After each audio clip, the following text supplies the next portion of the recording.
Bien, pues empezamos. Hemos dado 5 minutillos de cortesía y esperamos que las personas que aún no han podido llegar se incorporen ahora. Yo tengo el placer de daros la bienvenida a todos los asistentes y deciros que el Colegio de Doctores y Licenciados en Filosofía y Letras y en Ciencias tiene el gusto de hacer muchas actividades. Algunas son días normales y otras actividades acaban dándonos como resultado un día, no quiero decir festivo porque a lo mejor se interpreta mal, un día señalado.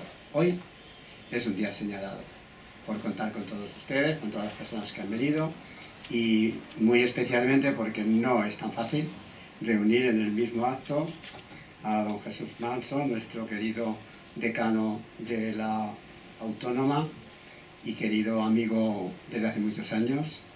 A Jesús le tenemos aquí siempre que lo necesitamos y se lo tenemos que agradecer infinitamente.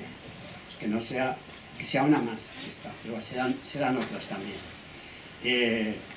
Tenemos también, por ese orden, a Victoria, perdón, que tengo que hacerlo con el orden que lo tenía escrito. ¿Quieres esta chuleta? No, sí me la sé. Juanjo Vergara, Begoña Ibarrola, Isabel y Ángeles. Tenemos también que saludar y agradecer a los organizadoras, en este caso, Victoria Hortelano, que actuará como moderadora de la mesa redonda, a Carmen Sánchez, que es la organizadora número 1 desde el principio y la que genera la idea de esta mesa redonda, y a todos los que desde el colegio pues, han colaborado, como nuestra jefa de prensa que está en este momento pendiente de la cámara, Aurora Campuzano, Iván Sánchez, en fin, a todos. Simplemente mi papel hoy es daros la bienvenida a algo que hago con muchas ganas y de corazón. Muchas gracias, bienvenidos y que siga la mesa.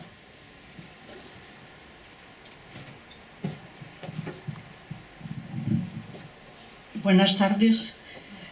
Para los que no me conocéis, soy Carmen Sánchez, colaboro con el colegio desde hace muchísimos años. He sido docente, profesora de inglés también durante mucho tiempo y formadora de profesores, que es una vocación que he compaginado con la docencia. Os quiero decir por qué se ha organizado esta mesa, porque eso es lo primero. Me voy a subir porque no quiero dar la espalda a los más importantes y a los que yo considero que son los protagonistas de hoy.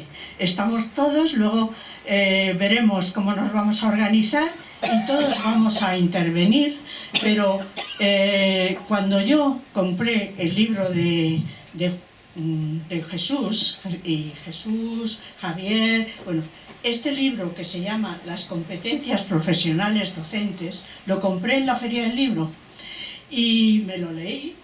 El principio pues es una investigación bastante fuerte, pero luego toda la segunda parte ya concreta un montón basándose en esa investigación. A mí me parece que es muy exhaustivo lo que aquí pone, pero muy real. Yo me sentí muy identificada. Vine a la presentación del libro de Jesús, que fue en este salón, y al final, no hubo casi tiempo para preguntas, pero al final yo me acerqué a él y le dije: Jesús, ¿habéis constatado que estas competencias que decís ahí se están llevando a cabo en la formación? ¿Se están teniendo en cuenta en la formación que se organiza? ¿O simplemente pues están aquí, pero bueno, ya vuestra labor ya ha concluido y ya está? Me dijo, pues mira, no. Y como ya no hubo tiempo de más, él me dio su tarjeta y le escribí un correo. Y ese correo dijo: tienes toda la razón, lo que estás razonando y lo que estás diciendo me identifico muchísimo. Digo, pues hay que organizar algo. Organizar algo para que a diferentes niveles os conozcáis y veáis si esto que está aquí en este libro y que es importante, pues se puede llevar a cabo, y que es lo más importante en este momento, que es lo esencial que queremos subrayar, porque aquí hay muchísimas cosas. Entonces, esta es la razón de estar aquí hoy. Yo empecé invitando a los que están en la mesa y todos me dijeron que sí, pero en un primer momento, o sea que nadie dijo, pues no sé, no lo veo, sino encantada. Entonces, los que estamos aquí, que aunque no seamos muchos, pero sí que es importante el aportar también. Ellos, va a tener 3 partes. La primera, cada uno va a decir unos 10 minutos máximo, puede ser menos tiempo todavía. ¿Cómo lo ven en este momento esto de las competencias docentes? Desde su campo, que os voy a decir quiénes son, un poquito más, porque quiero que veáis la pluralidad, sobre todo. Entonces, en ese sentido, les conoceréis. Entonces, al conocerles, luego la mesa que va a moderar Victoria Hortelano va a tener muchísimo sentido, porque ya les habéis oído hablar a cada uno. Y lo que diga uno, pues y conteste el otro, que es como un coloquio, un debate. Entonces, ese coloquio tendrá sentido para vosotros y está hablando desde aquí. Bueno, pues en ese aspecto, Jesús, ya sabéis que, porque lo ha dicho el señor decano, quién es, y también, bueno, pues quiero decir que ha escrito muchos libros y artículos y demás. Es el decano de la Facultad de Educación de la Autónoma, y en esto es ahora mismo en lo que está, el 100%, y luego tiene muy poquito tiempo, ya os digo, pero está encantado aquí. Luego después está Juanjo Vergara. Juanjo Vergara es una persona muy comprometida con la formación, a todos los niveles. Él ha estado es maestro, es pedagogo, ha estado en un centro, ¿no?, con módulos profesionales de maestros, y ahí es una formación inicial, ¿no?, también la que ha tenido, pero también se ha movido por todo el mundo, porque él es especialista en metodologías activas. Podemos decir así para no decir nada más, pero si buscáis en su página ya veréis toda la cantidad de premios que tiene, todo es de renombre este pedagogo. Y nos ha ayudado muchísimo al grupo promotor y al grupo que estamos en Movimiento Acordeón, que también ahora os digo lo que tenéis en las carpetas. Me parece que tenemos que darle muchísimas gracias. A Begoña, bueno, Begoña igual, nos ha ayudado un montón desde otro ámbito, porque ella se ha especializado en investigar lo que es el aprendizaje emocionante, lo que contribuye todas las emociones y sentimientos, para que eso que aprende el docente, el alumno, sea una cosa que le quede, que lo aprenda de verdad. Juanjo tiene un libro que se llama Aprendo porque quiero, y Begoña, tiene aprendizaje emocionante. Juanjo tiene también un aula y un proyecto que lo tenéis fuera, lo digo porque si queréis luego que os lo firmen o así, pues han venido unos cuantos libros, por si lo queréis adquirir alguno de ellos porque no los tengáis o lo que sea, ellos estarán encantados de firmarlos. Begoña también se ha dedicado a la musicoterapia y es escritora, ha escrito muchísimos cuentos sobre los sentimientos y demás, y en eso estás, ¿no?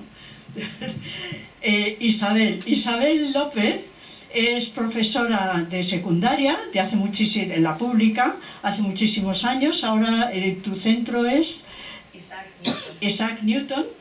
Ella está en el grupo, bueno, el primero el de inglés, que se llama Pygmalion, ahora Hipatia, y todo el grupo de movimiento acordeón. Lleva muchísimos años investigando en acción, que es lo que hacemos aquí. Ángeles Vega, pues también está hace muchísimo tiempo con nosotros, es de primaria. Y tu centro es... sí. Vamos a ver, en ese centro, es de la periferia y tal, pero ella se encarga ahora mismo de cuarto de primaria, ¿no? Tercero. Está en tercero y cuarto, este año le toca tercero. Y cuando tenga que hablar, no se ha resignado a poner a los alumnos alguna diapositiva y deciros quién es. Y yo creo que nada más deciros que en la carpeta tenéis varias cosas. Una que es azul, que es lo que acabo de decir yo, una tarjetita azul, ¿lo veis al principio? Porque aquí no tienen los nombres, pero muchas veces los nombres ni los podemos leer. Entonces ahí, cuando hable uno, digo, esta es Begoña, que está en este lado. Y luego después tenéis las competencias profesionales docentes, la página 106, también, que para que cuando se haga referencia a alguna de ellas, pues sabéis dónde ubicarlas. Y el flyer que hemos hecho en el movimiento acordeón. Luego tenéis unos papelitos, que eso es para luego, porque vais a intervenir. Y tenéis que poner algo de lo que habéis escuchado y tal, que subrayaríais, que creéis que es importante, etc. Entonces ya empieza don Jesús. Muy bien, pues muchas gracias, Carmen. Pues en primer lugar por la invitación, por la pasión con la que nos has contagiado. Yo la verdad es que venía para acá y digo, ¿en qué momento uno se expone tanto a que le critiquen el trabajo, ¿no? Lo digo de broma porque en realidad me parece que es un ejercicio sanísimo y que nos puede permitir avanzar, ¿no? Lo que nosotros hicimos en el proyecto de competencias profesionales docentes fue intentar definir, hacer una propuesta de marco de competencias profesionales docentes con toda la humildad, con todas las limitaciones que tiene. Y de hecho, bueno, pues también con la idea de seguir mejorándolo con todas las aportaciones que vayan llegando, ¿no? En este sentido, pues este acto nos va a servir mucho para esto y sobre todo pues teniendo en cuenta también con quién comparto mesa y con quienes compartimos sala, ¿no? Que es gente pues que está muy en la práctica y que sin lugar a duda van a poder aportar mucho. El marco de competencias docentes, por decir algunas ideas en esta intervención inicial, que nos decían unos 10 minutos, creo que es muy importante, en primer lugar, indicar que las competencias docentes no agotan ni tienen por pretensión definir la complejidad de lo que es ser docente. Yo creo que esto es importante, ¿no? Porque lo que puede ocurrir es que al generar un marco de competencias profesionales o un listado de competencias, reduzcamos la profesión a esta definición de competencias. Y yo creo que las competencias docentes son una herramienta útil y necesaria para proyectar una imagen de lo que es la profesión, para definir de manera más sistemática, de manera también más práctica, de manera más visible, que facilite también el consenso o el acuerdo a la hora de definir lo que hacen los profesionales de la educación, pero no podemos caer en el error de reducir la profesión docente y la complejidad de la profesión a las competencias. En primer lugar porque las competencias siempre tienen un componente individual y todos sabemos que la docencia, si es algo, es una profesión fundamentalmente colegiada y que se hace con otros, ¿no? Entonces en este sentido empezaría indicando, ¿no?, también alguna de las limitaciones que yo creo que tienen las definiciones de competencias profesionales. Y esto no lo hago por nada, sino porque creo que es importante dar el valor a las cosas, y las cosas tienen valor, pero también tienen ciertas limitaciones. Sí que creo que los marcos de competencias profesionales pueden contribuir ampliamente a mejorar la profesión, porque nos permiten acordar esta imagen de la profesión, ¿no? Creo que en ese sentido todo lo que tenga que ver con contribuir a juntarnos, que esto es lo que vamos a hacer ahora, al final es, bueno, partimos de algo para a partir de ahí poder discutir, poder dialogarlo, poder acordar qué estamos hablando cuando hablamos de una competencia ética de la profesión, de qué estamos hablando en concreto, porque esto es muy complejo, cómo lo materializamos en una definición, qué conocimientos cognitivos, instrumentales, actitudinales requiere cada una de las competencias, cómo podemos graduar esas competencias o la adquisición de esas competencias, ¿no? O sea, todo lo relacionado con el enfoque competencial general aplicado a la profesión docente, pues necesita una primera propuesta o varias propuestas o muchas propuestas que nos permitan ponernos de acuerdo en torno a ese marco. Sí que diría también que cuando definamos, ¿no?, un marco de competencias, no solamente lo reduzcamos, esto es lo que también hemos intentado, a un listado de competencias o en su caso a la definición de las competencias, sino que creo que es importante que al menos existan otros dos elementos esenciales cuando se define un marco de competencias. Por un lado son lo que denominamos en el libro, ¿no?, las dimensiones que tiene toda competencia. Toda competencia tiene una dimensión cognitiva, unos saberes, digamos, conceptuales, tiene una dimensión instrumental, unas destrezas, unas habilidades propias, y tiene una dimensión actitudinal, reduciendo muchísimo lo que la literatura dice en torno a las competencias, que evidentemente sabemos que es mucho más complejo que algo que podemos decir en 10 minutos, ¿no? Pero ¿qué conocimientos cognitivos, instrumentales y actitudinales necesitan cada una de estas competencias? No solamente la cosa, bueno, pues una competencia transversal es la competencia digital, que ahora está tan de moda. Bueno, pero ¿esto en qué consiste? ¿Qué conocimientos cognitivos se necesitan para esto? ¿Qué conocimientos instrumentales se necesitan para esto? ¿Y qué conocimientos actitudinales se necesitan? ¿Y cómo los integramos en esa competencia? Está como una primera elemento que generalmente no suele estar cuando hablamos de competencias, que son la definición de sus dimensiones. Y otra cuestión que creo que es fundamental si entendemos lo que es un marco de competencias es que cada competencia tiene que poder permitir tener un desarrollo gradual. Las competencias el docente no las adquiere en su totalidad ni en absoluto, ¿no? Todos los que estamos aquí tenemos una competencia comunicativa determinada, pero no diríamos ni que es una competencia de 10 ni una competencia de 0. Bueno, pues las competencias se mueven en una graduación, ¿no? Y esto creo que también es muy importante porque siempre hay posibilidad de mejorar las competencias, siempre hay un nuevo marco, siempre hay una nueva situación que te puede requerir aplicar la competencia de una manera distinta a como lo has hecho.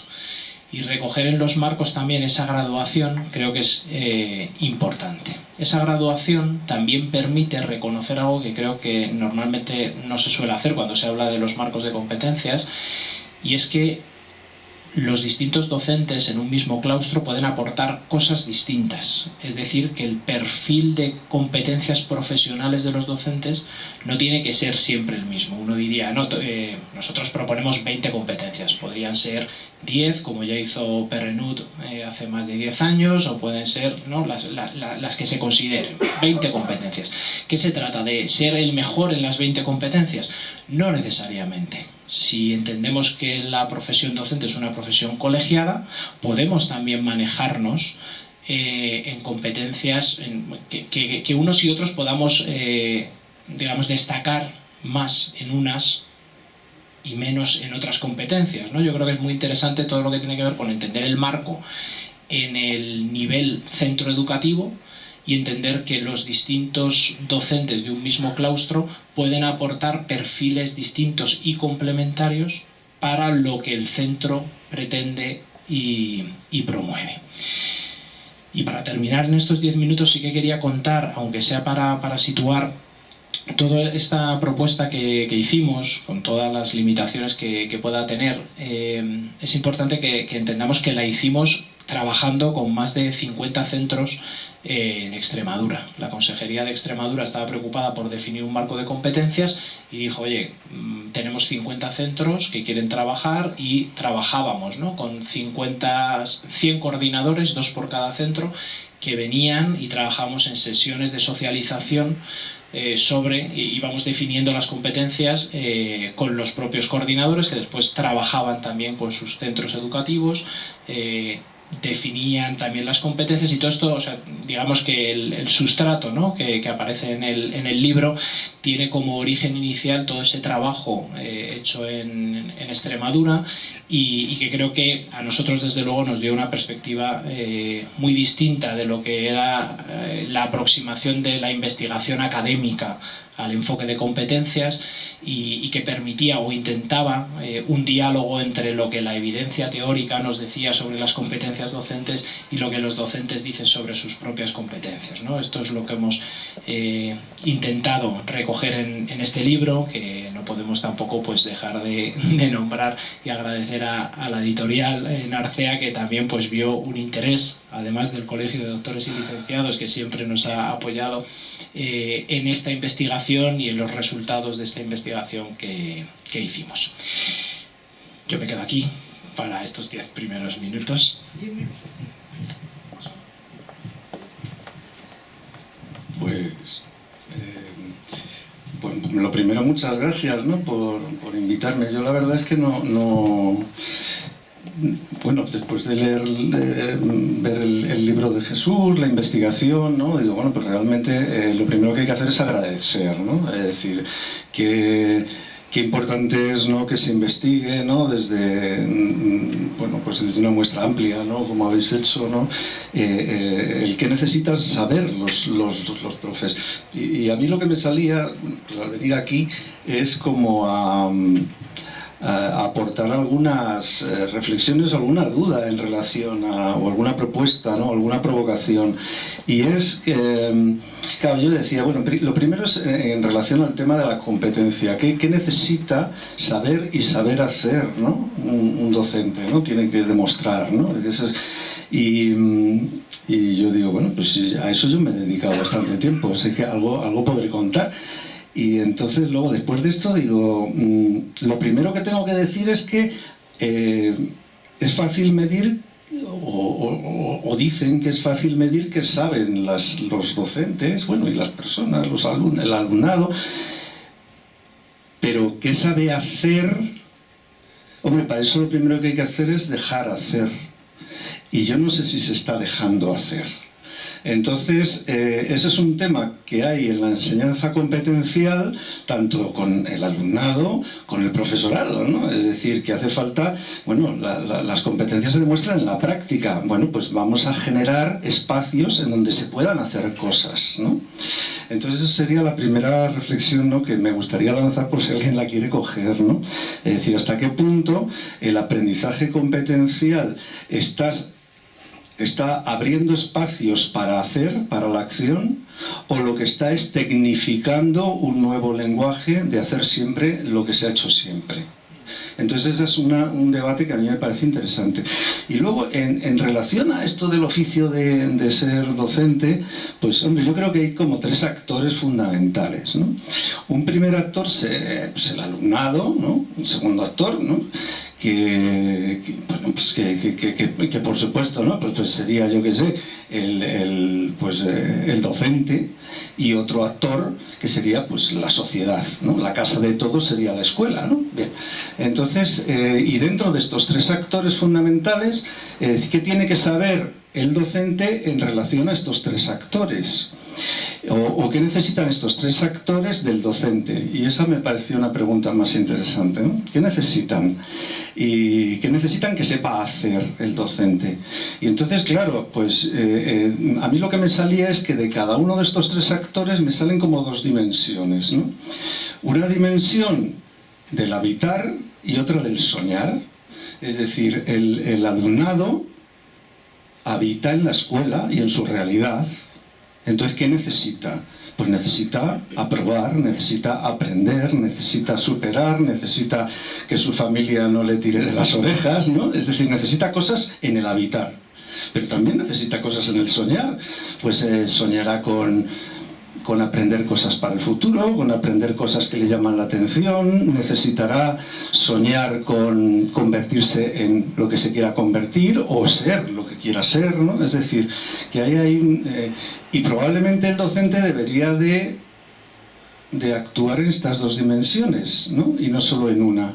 Entonces, ¿qué necesitamos como docentes saber para que el alumnado consiga estas dos cosas, ¿no?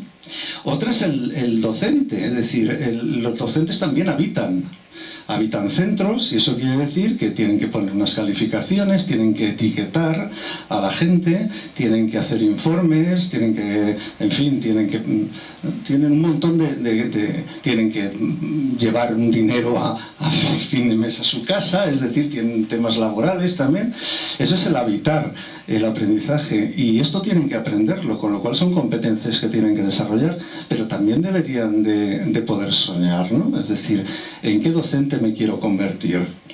Y esto también exigiría de una serie de competencias, ¿no? Con lo cual, bueno, pues ahí, ¿qué necesita el docente saber en relación a cumplir sus propios sueños?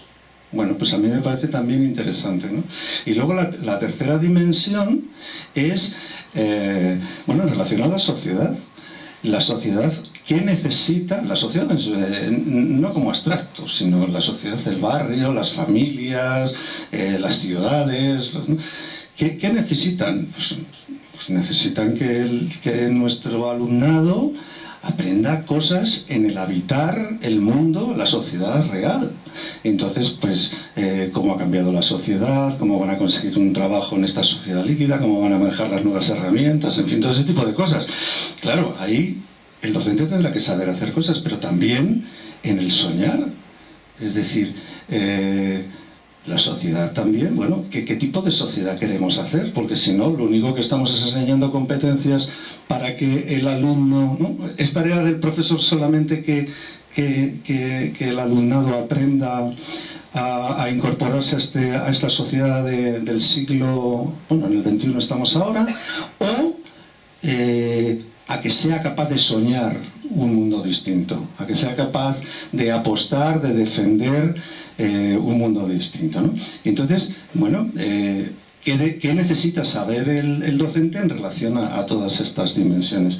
Probablemente en esta dimensión del habitar todo es relativamente fácil y se normatiza relativamente bien, pero en la parte del soñar, en las tres dimensiones, en lo que sueña el alumnado, en lo que sueña el docente en relación a su labor y lo que sueña la sociedad en relación a qué tipo de sociedad quieren construir, bueno, los alumnos, probablemente se habla menos, ¿no? Y a mí me parece que sería muy interesante, ¿no? Entonces yo creo que ahí hay un segundo trabajo después de este fantástico, ¿no? O probablemente se aborda en aspectos muy interesantes, pero probablemente ahí hay un trabajo muy interesante a seguir profundizando en el concepto de competencia, porque conecta el concepto de competencia con el concepto de dar competencia, ¿verdad? Es decir, cómo generamos espacios para que pues todos podamos hacer cosas, ¿no? Que en definitiva sería el concepto de... Y luego, por último, ¿no? Y antes de dar la palabra y aprender mucho de Begoña, sería... yo como profe no necesitaba hacer las mismas cosas cuando empecé unos años después. Y entonces, efectivamente, esta graduación se puede entender como graduación, pero a lo mejor se puede entender de distintas maneras. Y a mí me parece también interesante. Yo recuerdo, cuando yo empecé, pues, por ejemplo, estaba en nivel pro en innovación, ¿no? Entonces estábamos a la última, ¿no? Habíamos estudiado a todas las experiencias últimas y tal, y entonces fantástico. Pero no conseguía gestionar un grupo, no sabía muchísimas cosas del día a día, ¿no? Y luego me he encontrado con que pasan el tiempo y al cabo del tiempo pues muchos docentes lo que necesitamos es decir, oye, ¿y qué está haciendo la gente ahora mismo, ¿no? Sin embargo, gestionamos los grupos fenomenal, etcétera, etcétera, ¿no? Entonces, bueno, hay docentes con los que hablas que lo que necesitan son herramientas, otros necesitan gestión del tiempo. Se ha planteado también como elemento de debate el tema de vosotros lo defendéis, ¿no? Y además me parece muy interesante, ¿no? Esta especie de MIR, ¿no? Es decir, un tiempo en el que haya un contacto, ¿no? con docentes expertos, pero por otro lado depende. Y yo pienso, ¿no? Como docente digo, hombre, pues depende, porque depende de lo que vayan a aprender, depende quién sea el docente de referencia, ¿no? Porque yo me he encontrado con docentes a veces que casi yo preferiría que los nuevos docentes no los conocieran nunca, ¿no?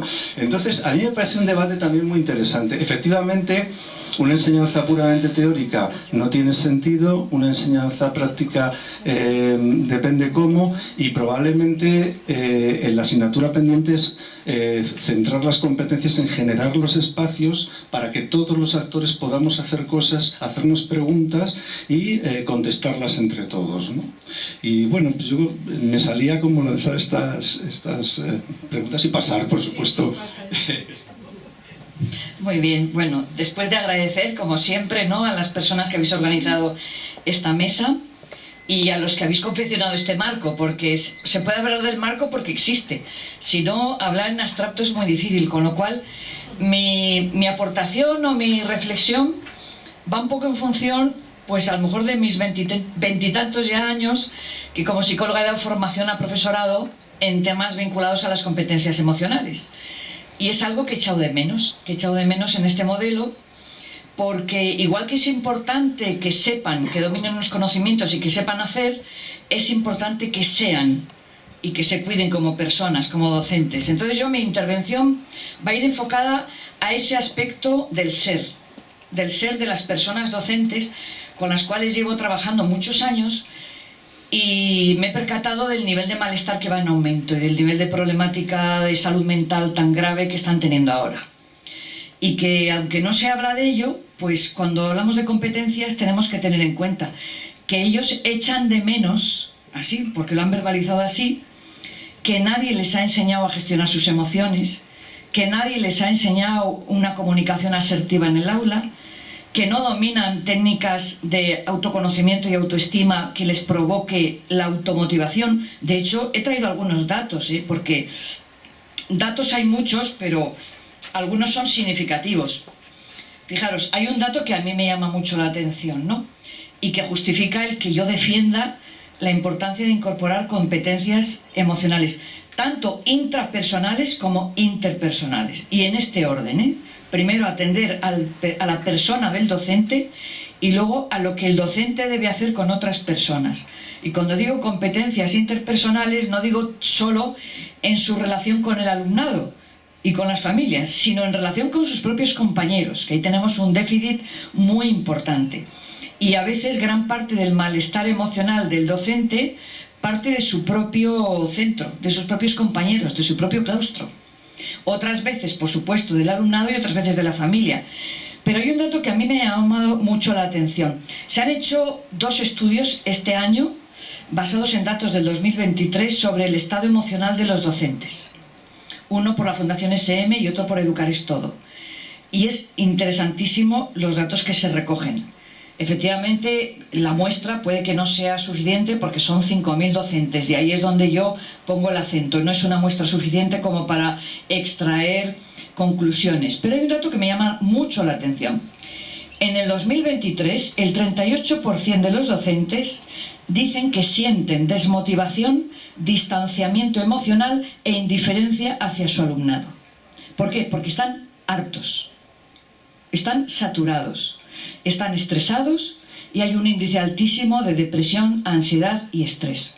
Pero estos son datos la cantidad de docentes que van a sus claustros y a sus clases con algún tipo de pastillas es muy llamativo, con algún tipo de tratamiento, es muy llamativo. Sin embargo, en el 2003, 20 años para atrás, solamente el 2% de los docentes decía esto. O sea que en 20 años, el 23% de los docentes dice que está sobresaturado.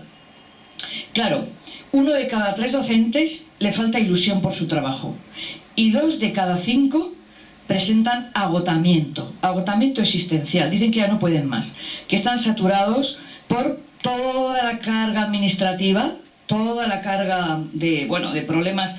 Traigo aquí simplemente una estadística de la memoria estatal del defensor del profesor del 22-23. Problemas administrativos, lo máximo que le sobrecarga, cuando se suponía que la competencia digital iba a minorar el peso del tiempo dedicado a la administración. Más de la mitad, casi un 65% de los docentes, tienen necesidad de obtener tiempo extra que resta a su familia y a sus amigos, o sea, no puede conciliar, porque tiene que llevar a casa para cumplimentar tareas administrativas. Entonces esto nos llama la atención. Otro problema que se enfrenta al docente, problemas para dar clase, problemas de disciplina, faltas de respeto a los alumnos, falsas acusaciones de las familias, y esto está todo en estadísticas y comprobado. Entonces, ¿qué sucede aquí? Mi propuesta es tener en cuenta una formación básica y elemental para que el profesorado tenga herramientas de gestión emocional que le ayuden a ser competente en todos estos ámbitos que afectan a la conducta del alumnado, a la conducta de las familias, en la gestión que ese docente puede hacer en la relación con las familias y con su propio claustro. Porque vuelvo a repetir que yo ya conozco muchos centros de aquí y de otras partes del mundo y bueno, ya la edad me da como el estatus de decir, bueno, he ido viendo cómo iban algunos elementos a peor, a peor, a peor, a peor. Y en las intervenciones que teníamos, tanto Vizquerra como yo, que hemos hecho muchos programas de educación emocional en centros, una de las consecuencias positivas que veíamos, había muchas, pero una de las consecuencias es que aumentaba el nivel de bienestar docente. Y eso era tremendamente interesante. ¿Por qué? Porque se sentían competentes para abordar problemas para los cuales ellos no habían sido formados en su etapa formativa. Claro, muchos docentes han sido formados para otro tipo de alumnos, para otro tipo de problemas, otro tipo de familias, otro tipo de cuestiones. Y en la formación, por eso a mí me interesa mucho que en el tema de las competencias quede claro la inclusión, por lo menos mi propuesta de incluir competencias emocionales, porque esto van a dictaminar luego en qué campos se van a fortalecer las formaciones. Se van a detectar dónde necesita más formación el profesorado y en función de esas detecciones realistas se van a abordar. Igual que veo también claramente que hay mucho desconocimiento de la neurociencia. Y como decía una experta, pues diseñar una clase o enseñar sin saber cómo funciona el cerebro del alumno es como intentar diseñar un guante sin conocer una mano. Pues es que es muy difícil.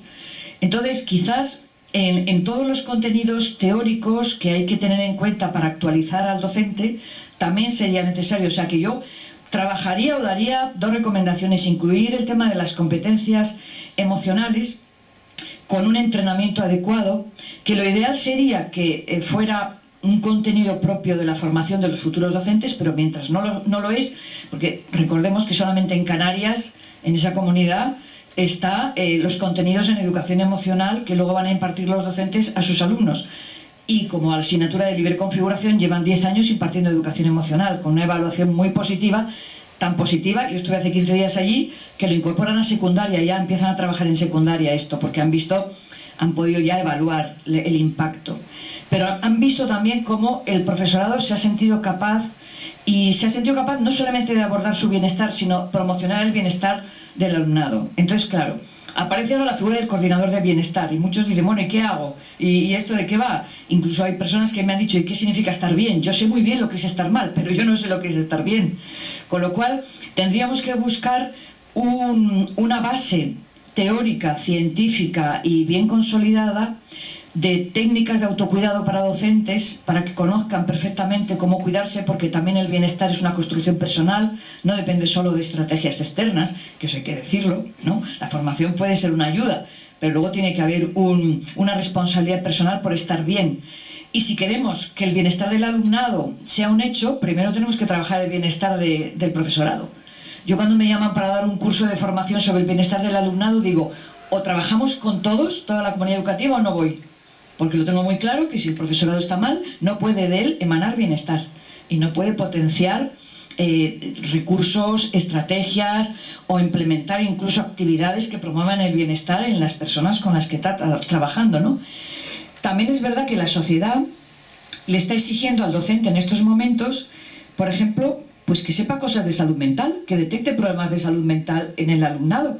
Y claro, dicen, pero si no tengo ni idea, pero si a mí no me han preparado para esto. Y sin embargo, yo no sé si será verdad o no, pero yo tengo un dato aquí que lo quiero comprobar con más exactitud, Pero la Universidad Rey Juan Carlos, en el año 2022, hizo un estudio donde dice que el 28% de los menores se han autolesionado en las aulas. A mí me parece un porcentaje extremadamente alto, pero cada vez veo más profesoras que me dicen, cuando llega ahora la época del verano, hay muchos alumnos que siguen asistiendo con manga larga al centro, y los que a veces van con manga corta, se les ven los cortes. Entonces estamos en una situación con un problema de salud mental en el alumnado muy grave, y si ese profesorado, no digo que tenga que hacer por supuesto ningún diagnóstico, yo soy psicóloga y defiendo que mi profesión tendría que estar presente en los centros educativos y no sobrecargar las funciones del profesorado, ¿no? Pero quizás centrándonos en las competencias se podría determinar que el darles competencias en prevención de salud mental, en autoconocimiento, en autocontrol, todo lo que son competencias emocionales, les puede ayudar simplemente a detectar para luego derivar. Y así evitaríamos el gran problema que tenemos de suicidio de jóvenes y adolescentes en las aulas. En que tenemos un problema que se ha triplicado, bueno, el Colegio de Psicólogos tiene datos, el que quiera puede bucear en los datos estadísticos, no voy a hablar yo más. Esta es mi aportación, una reflexión sobre el ser del docente, no sobre lo que hace, lo que tiene que aprender a hacer, sobre las estrategias de comunicación, las metodologías innovadoras. Y me ha llamado la atención lo que has dicho de la innovación, porque hace poco leí una frase de Humberto Maturana que me llamó mucho la atención y decía, lo más importante de la innovación es lo que queremos conservar. Porque también es verdad que me estoy encontrando en muchos centros que apuestan por competencias muy tecnológicas abandonando el aspecto humano. Entonces acabo con una frase de Jung, que es un psicólogo preferido por mí, que decía que método correcto puesto en práctica por persona incorrecta funciona incorrectamente, y método incorrecto puesto en práctica por persona correcta funciona correctamente. Entonces con esto yo creo que termino mi aportación. Gracias. Bueno, pues como podéis ver, mi competencia comunicativa está bastante mermada por una afonía. Lo siento porque es una voz muy molesta, muy desagradable. Pero en fin, os voy a ver si me permite estos 10 minutos contaros lo que yo he pensado a raíz de la propuesta de Jesús Manso, de su libro, y teniendo en cuenta las distintas competencias, pues desde mi punto de vista de 30 y tantos años en la enseñanza, esto es lo que yo quiero destacar. La competencia que está definida como explorar el contexto próximo al centro, creo que la tenemos bastante desatendida, bastante desperdiciada. Y quiero contar dos anécdotas muy breves de la etapa que yo estuve 18 años en un centro rural, dos experiencias distintas con entidades del pueblo. Una de ellas fue en el marco de un intercambio con alumnos alemanes. Les llevamos a estos alumnos al hogar del pensionista y les distribuimos en mesas para que hablaran con los ancianos.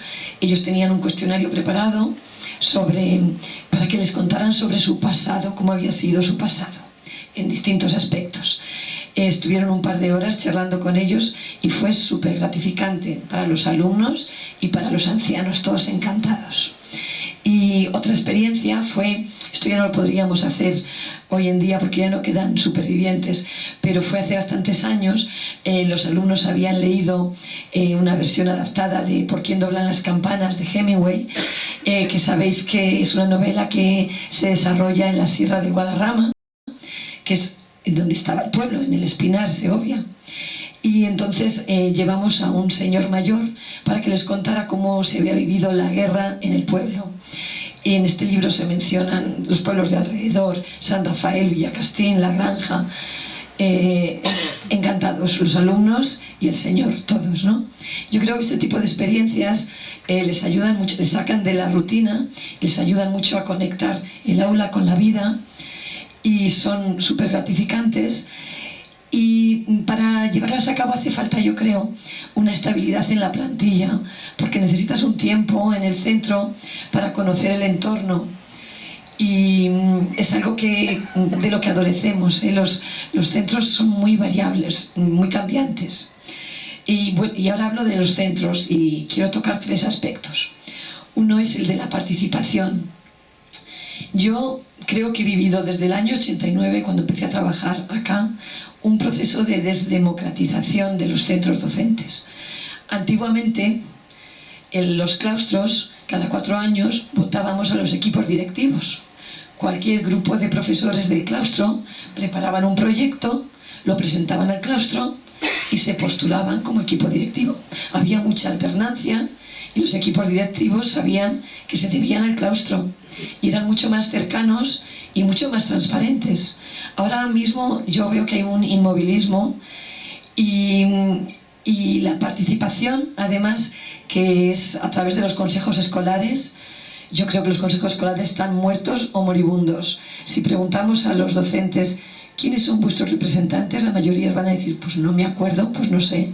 Se vota cada cierto tiempo, pero no hay comunicación, no sabemos cuándo se celebran los consejos y qué se decide. Y yo creo que cuando no hay participación, pues tampoco hay implicación, ni hay ilusión. Y aunque posiblemente el sistema antiguo no sea el ideal tampoco, pero yo creo que habría que estudiar cómo dinamizar este sentido de la participación en los centros docentes. Y volviendo a los equipos directivos, que yo creo que son responsables de dinamizar un poco el que haya proyectos innovadores en los centros, pues mi experiencia es que muy a menudo los proyectos innovadores, en vez de nacer de abajo, de los claustros, y ser estimulados y fomentados desde los equipos directivos, más bien es al revés.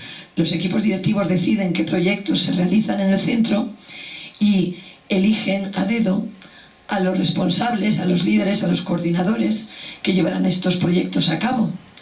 Muchas veces estos líderes son elegidos entre profesores que ni siquiera pertenecen al claustro. Son traídos en comisiones de servicios de otros centros por razones que nadie conoce, nada transparentes. Entonces los profesores del claustro ven como, sin que nadie les haya preguntado, de repente viene un compañero con que nadie tenemos nada en contra de este compañero o compañera, pero al liderar un proyecto que perfectamente cualquier persona del claustro podría liderar. Y muchas veces además se da el caso que estas personas no tienen ningún espíritu de líder y ninguna creatividad. Y esto fomenta una desilusión, una desmotivación y una apatía, porque muchas veces profesionales muy creativos dicen, pero vamos a ver, si la persona que tiene la retribución económica y la compensación en su horario no está haciendo nada, porque voy a dedicarle yo tiempo de mi ocio, de mi familia, a todo esto. En fin, yo creo que habría que legislar de manera que los equipos directivos no tuvieran tanta manga ancha, que tuvieran que justificar sus decisiones de alguna manera y que todo fuera más transparente y más justo, porque yo creo que esto contribuye mucho al malestar del profesorado. Y por último ya voy a acercar el círculo, porque no quiero echar balones fuera, también quiero hacer hincapié en la formación permanente. A mí me parece que la formación inicial quizás haya mejorado, posiblemente haya mejorado mucho con respecto a mi época, cuando yo empecé. Por ejemplo, yo estudié filología inglesa en unas aulas masificadas de más de 200 alumnos. Era impensable que el profesor se supiera nuestro nombre, imposible. Y yo he visto que mis hijos, uno de ellos está aquí, Isaac, han estudiado en otras condiciones muy diferentes. Y creo que esto seguramente que repercutirá. Lo que yo no sé es si se hace tanto hincapié como se debería. Tampoco es que digo que antes se hiciera, pero yo creo que se debería hacer mucho hincapié en la necesidad de la formación permanente. En la formación permanente a mí me ha proporcionado grandísimas satisfacciones, porque he visto cómo la acción en el aula ha mejorado sobremanera gracias no solamente a los distintos cursos que he podido hacer a lo largo de todos estos años, pero sobre todo a mi participación en grupos estables como el grupo Pigmalión o el grupo Hipatia. Yo no sé cómo se podría abordar esto, pero yo creo que el pertenecer a un grupo de profesores, profesoras, con cierta estabilidad, que cada año nos planteamos una línea de trabajo diferente, pero que tenemos se van creando vínculos y aparte de que creces en lo profesional, compartiendo, también el bienestar emocional como docente es mucho mayor en todos los sentidos. Entonces, ya resumiendo, yo creo que por una parte hace falta repensar un poco las leyes que nos han llevado a lo que yo llamo desdemocratización de los centros, intentar promover la estabilidad de las plantillas, porque otra cosa que no he dicho que se me pasaba, pero creo que nos falta mucho el trabajo cooperativo, porque nos faltan la cultura de la cooperación y también nos faltan los horarios, esos momentos, esos espacios en los que nos podamos reunir el equipo docente. Tenemos todos alumnos complejos, grupos a veces conflictivos y lo abordamos muy en solitario y así no somos eficaces y además es que es desolador como no compartimos lo suficiente y no tenemos formación y a veces tampoco tenemos información. Yo ahora mismo tengo una alumna expulsada mes y medio y no sé muy bien por qué. Yo no me la voy a encontrar dentro de mes y medio. En respuesta, ¿qué he hecho bullying? ¿Pero a quién? ¿Cómo? ¿Algún compañero? ¿Alguien de otro? O sea, no hay esos momentos de encuentros preciosos en los que deberíamos comentar, pues conmigo se comporta así, conmigo de esta otra manera. Entonces, resumiendo, legislar para que todo sea más democrático y más participativo. La cultura del trabajo cooperativo y la cultura también y el compromiso de la formación permanente. Y nada más.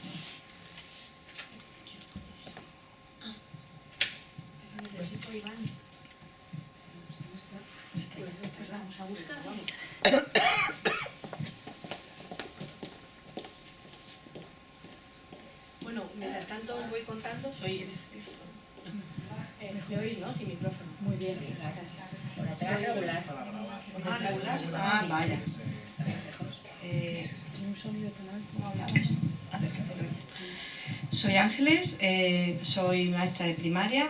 Bueno, en realidad empecé siendo maestra, lo hice todo al revés. Empecé siendo maestra de universidad, luego seguí en secundaria y ahora acabé en primaria. Vivo totalmente todas las realidades que habéis dicho. Me encanta leeros a todos. Bueno, a Jesús es el último que he leído, pero soy fan por supuesto, de Begoña, por supuesto de Juanjo. He aprendido muchísimo de vosotros, muchísimas gracias. Cuando dijo Carmen que todos habíamos aceptado es mentira, yo le dije que no quería, pero bueno, me dijo que sí y aquí estoy. Y mi aportación, al lado de toda esta gente, digo, ¿yo qué pinto ahí? Yo no quiero. Y dijo, tú cuenta lo que haces, y a eso vengo, a contar lo que hago. Y entonces, dentro de este mundo donde estamos rodeados, yo también, de compañeros desmotivados, de un malestar general, que es verdad también entre los maestros, muy desmotivados, en los últimos años en mis aulas cada vez tenemos más test. Los niños vienen diagnosticados de todo, TDA, TEAs, TELs, todo tipos de autismos, trastornos de lenguaje, TDAHs, T de todos. Y se están incorporando últimamente una cosa que hasta hace 3 años yo no había tenido, que son trastornos de conducta cada vez más graves. Niños en primaria en riesgo de suicidio, en primaria, niños en tercero. En el colegio anterior que estuve, un caso real que se consumó, de suicidio. Un niño de 9 años. Entonces esto no está solo en secundaria ya, está en primaria ya. ¿En qué mundo estamos viviendo? Pues dentro de este mundo en el que estamos viviendo, yo creo que yo voy contracorriente, yo creo que he optado por el soñar de Juanjo y os voy a contar cómo vivo yo mi día a día en el aula. Y mi apuesta, yo voy feliz a trabajar, voy siempre con una sonrisa, no digo que me molestan los sábados, pero casi. No me molestan porque vengo a Pigmalión y hay Patia y nos lo pasamos muy bien aquí. Y como no puedo hablar porque no tiene sentido hablar, os lo quiero contar con lo que necesito, Iván, que es mostrándoos lo que hacen los niños en el aula y cómo yo entiendo el trabajo en el aula cada día. No ha recibido tu PowerPoint ni el vídeo. Así que si no puedo poner eso, no tiene sentido lo que diga. Bueno, o lo enseño con el teléfono o como sea. Abrimos el debate porque como lo has entregado hace un momento a las 5, pues no le ha llegado. Así que si queréis iniciamos el debate ya y vamos viendo si se lo puedes enviar de nuevo, por favor, para que lo pueda... ¿No supiste enviar tú como te lo envié a ti? No, es que yo no lo tengo. O sea, yo tengo un vídeo nada más. Sí, es que es un vídeo lo que mandé.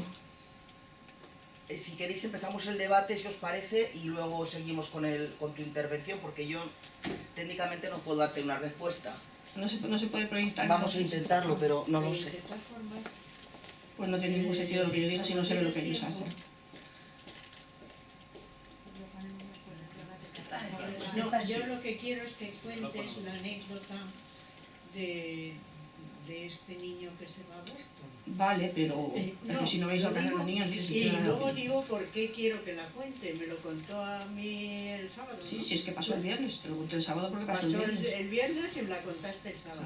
Y bueno, déjame decir primero por lo que apuesto en el aula. Primero, apuesto por las emociones, por entablar una relación emocional con los alumnos. Apuesto por... No digo que apuesto, es que es lo que vivo. Es lo que vivo porque la vida me ha conducido a trabajar así. Primero por las emociones, por el contacto humano con los niños y con las familias.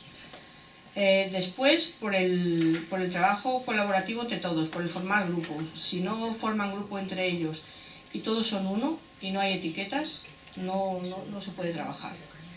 Y todos son unos, que todos sean uno, que no sea uno el autista y el otro el del TDAH y el otro el de trastorno de conducta. Todos son uno. Y somos todos diferentes y está estupendo que todos seamos diferentes. Y después por la creatividad, por el fomentar la creatividad y el que ellos conecten con su parte creativa y por trabajar con el arte en el aula. Y desde ahí avanzamos todos, cada uno desde donde está. Todos somos importantes, todos avanzamos y la contribución de todos es importante. Y yo voy feliz a trabajar y yo creo que ellos también. Lo que nos aporta mucho Ángeles es la integración de toda... Ella tiene varias materias, entonces cómo integra todas las materias y cómo este trabajo le supone un aprendizaje enorme a los alumnos. Pero yo creo que es que ella tiene una idea de lo que es el aprendizaje, que por eso quiero que cuente esta anécdota, que es lo que funciona. Entonces... es una competencia que ya la vi desde dentro, pero que en este caso la otra persona que le pasó esta anécdota pues no la tiene. Y eso lo estamos viviendo pues el día a día. Y como esto le pasó el viernes, dije, cuéntalo, que eso es muy significativo. Pues cuéntanoslo, por favor. La anécdota es que una niña de mi tutoría, yo tengo a la niña en mi tutoría, en tercero, y a su hermano le doy clase de inglés. Yo soy de inglés, pero en mi tutoría trabajo todo con proyectos integrados. Y a su hermano lo tengo solo en la clase de inglés en primero. Entonces la mamá me escribió, para que os deis una idea de cómo trabajo, mis familias tienen siempre mi teléfono personal y no he tenido un problema en mi vida, nunca. Nunca nadie se ha pasado, nunca nadie me ha llamado a las 4 de la mañana por tonterías, ni he tenido ningún problema nunca con nadie. Y a mí me mandó un WhatsApp, a la profesora de primero le mandó por cauce oficial el mail. Y me dijo que, como son dominicanos de origen y son así como muy... de pedir permiso, vamos, no me estaba pidiendo permiso evidentemente, pero me dijo que si le daba permiso porque a su hija, mi alumna, y a su hijo, el de primero, que su tía le había regalado el pasaje para ir a la boda de su sobrina a Estados Unidos y que iban a faltar 20 días en junio. Entonces que si yo le daba permiso a la niña para ir a la boda y faltar esos días a clase. Bueno, me parece que eran 15 días. Y que si eso no le perjudicaba mucho académicamente. Claro, eso lo hacen porque son dominicanos, un español no te pediría permiso para eso. Entonces, claro, yo le contesto, no te doy permiso si no me lleva a mí, por favor, ¿cómo no te voy a dar permiso? Qué maravilla, qué suerte que se pueda ir la niña 15 días a Estados Unidos. Y dice, ¿y no va a perder mucho de clase? Digo, va a ganar, lo que pierda en clase va a aprender cosas que no se aprenden nunca dentro del aula, va a tener una experiencia con su familia que no ve habitualmente de Estados Unidos, va a venir súper cargada de experiencias y de aprendizajes. Y dice, ¿le vas a mandar algo de trabajo para que haga ahí esos días? Digo, mi único trabajo es que haga su diario de viaje, de estos días, que coja fotos, que haga recortes o lo que sea, y que a la vuelta nos haga una exposición oral de todo lo que ella quiera, de lo que quiera compartir con nosotros y nos lo cuente. Y dice, guau, eso le va a encantar, con lo que le gusta hablar. Digo, pues estupendo, que haga su exposición oral de todo su viaje. Al rato me llama mi compañera, la que tiene el hermano, me dice, ¿te ha llamado la madre de la niña? Digo, sí, ¿a ti también? ¿No? Dice, sí. Dice, ¿tú te lo puedes creer? Con lo mal que va el niño en lecto, y se lo lleva ahora, 15 días a Estados Unidos. Digo, pero que está en primero. Vamos, que tiene tiempo para aprender a leer y esta experiencia no la vuelve a tener en la vida. Dice, bueno, es que hay padres que de verdad, llevarse a estas alturas de curso 15 días el niño ahora, que claro, no va a hacer nada. Bueno, le he preparado una carpeta para que trabaje allí con fichas de lectoescritura y tal. Y dice, ¿tú qué le has dicho? Digo, que me lleve con ellos. Y dice, pero ¿en serio? ¿A ti no te importa que la niña se vaya a ciertas alturas? Digo, pero mujer, sí, por Dios, que está en primero el niño, si no, aunque se quedara aquí no va a aprender a leer todavía, porque es que el niño no está ahí, hasta que el niño no esté, te da igual las fichas que le des, hasta que el niño no llegue. Pero vamos que, claro, Carmen se reía porque dice, si a mí no me importa, nosotros no me importa, vamos, que me parece una suerte tremenda el que pueda ir a Estados Unidos a tener esa experiencia a 15 días, que cuando tenga 20 años se va a acordar de los 15 días de Boston y no se va a acordar de los 12 días que perdió de escuela. Pero la otra está toda preocupada porque le van a dar unas fichas para que haga, qué fichas va a hacer el niño, no las hace aquí estando aquí, las va a hacer allí, pero bueno, pues no sé, era la otra que quería Carmen que contar. Que está muy bien. Pues nada, yo creo... No puedo contar ni cómo trabajo, ya que encima No, que vamos a ver, fotos. si ahora no puedes hacerlo, no pasa nada. Pues sí pasa. Ya está. ¿Cuánto dura esto que has puesto? El vídeo dura 3 minutos, pero claro, tengo que explicarlo. A ver si puede ser. Que veamos los niños de... Si os corréis por allá, pues, os ponéis por aquí. Es para que se vea el trabajo de aula, todo esto que estamos hablando, pero lo que repercute en el es calor. Si son 3 minutos, tienes los 3 minutos, mano. No, sí, claro.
Con el espaciato solo, ¿no? Sí.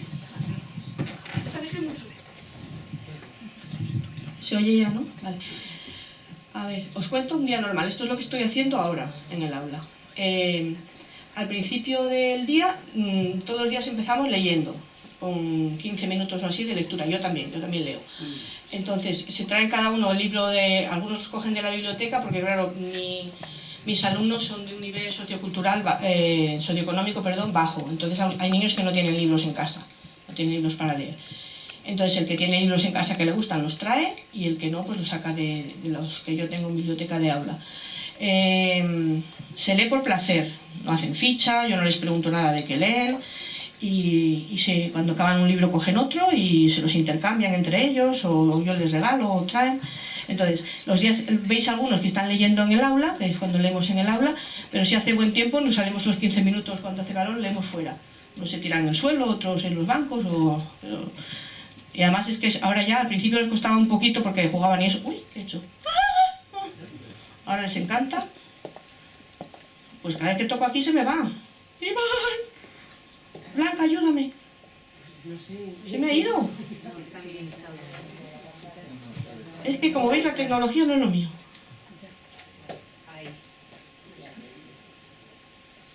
Sí, pero no sigue. Vale. Espaciador me ha dicho. Matemáticas. Empezamos con matemáticas. Empiezo el curso eligiendo como un token matemático, que siempre Fibonacci y Fibonacci. Entonces, hacemos un proyecto al principio del curso sobre Fibonacci, descubrimos la figura de Fibonacci, les pongo un reto de descubrir la secuencia de Fibonacci, siempre hay varios que la descubren. Entonces, estudiamos la secuencia de Fibonacci en la naturaleza, les encanta. Traemos un montón de ejemplos a clase, bueno, todo esto es una cosa muy larga, pero lo pongo rápido. Hacemos algo manipulativo, por supuesto. Cada niño busca en la naturaleza este es el resultado final, un animal o algo donde encuentre la figura de la espiral de Fibonacci, y ese fue nuestro primer proyecto. Y luego hay que buscar algo físico que nos concentre en matemáticas. Entonces cada día un niño, encontré en maravilloso internet unos anillos que tienen, ahora lo veis, es este anillo que tiene la espiral de Fibonacci. Entonces el matemático del día, que es el que hace algo más interesante, pues al día siguiente tiene el anillo de Fibonacci, es el anillo que le da la fuerza matemática. Entonces pues cada día lo lleva un niño, el anillo de Fibonacci. Eso es para motivación en clase de matemáticas. Ahora estamos con geometría, entonces todo lo que puedo lo hago manipulativo, lógicamente, con la edad que tienen. El otro eran rectas y trabajamos con geoplanos muchísimo, ahí miden, están viendo áreas y lo que sea. Hay trabajo individual, trabajo por parejas, después de 2 en 2 trabajan de 4 en 4, comparan, hacen retos. Los triángulos, además de hacerlo con todo lo otro, los hicieron con origami. Les resultó un poquito difícil a algunos, pero lo cogieron enseguida, les encantaron. Los midieron, se comprobaron que eran escalenos o que eran lo que fuera. A ver, no te vayas. Y después de haberlos medido y comprobado, los pegan. O algunos los hicieron en su álbum de dibujo con sus características para poder abrirlos, medirlos, comprobarlos, y luego hicieron un taller en el recreo. Eso se les ocurrió a ellos. Hicieron un taller para enseñar a todo el que quisiera a construir paralelogramos o para construir triángulos con sus papeles de origami. Y todo esto, claro, tienen una conciencia manipulativa interna de las figuras geométricas que no tendrían si fuera solo con el libro. Y luego tienen libertad total siempre para hacer con lo que sea que estemos estudiando, en el rincón de arte, hacer lo que quieran. Entonces esto me lo hizo una niña a mí, que las niñas están ahora muy enamoradas del lettering. Entonces cogen hacen marcapáginas, hacen lo que quieran. También hacemos Tangram, claro, y en unión al inglés, como yo les doy inglés también, pues cada uno tenía que construir un animal, hablar del animal y hacer... No, que va, espera, cambia, deja un poco. Y describirlo. A partir de un eje trabajar los triángulos, hacer composiciones artísticas con los triángulos, hacer perspectiva, bueno, está un poquito de aquella manera, pero bueno. Y luego hacer retos matemáticos a ver quién construía la torre más alta por equipos, claro. Estos son todos juegos matemáticos que tienen para para hacer cosas. Lengua, lo mismo que en matemáticas, en lengua nuestro token es el Quijote. Leímos el Quijote en el primer trimestre, trabajamos todos los aspectos de la lengua a través de la obra del Quijote, acabamos yendo, esto es el que tiene cada día el Quijote. Fuimos a verla al teatro, fuimos a ver el Quijote al teatro de verdad, entrevistaron a los actores y de todo. ¿Qué estamos viendo ahora? Los acentos. Esto me compré de palomitas y unos agudas, llanas y esdrújulas con ese color. Entonces sacan cosas de la caja mágica que no saben lo que es y tienen que clasificarlas en agudas, llanas o esdrújulas. Primero lo hacen manipulativo, metiéndolo en las cajas, luego lo van haciendo en su cuaderno, en lo que sea. Ahí están sacando cosas de la caja y metiéndolas en donde lo tengan que meter.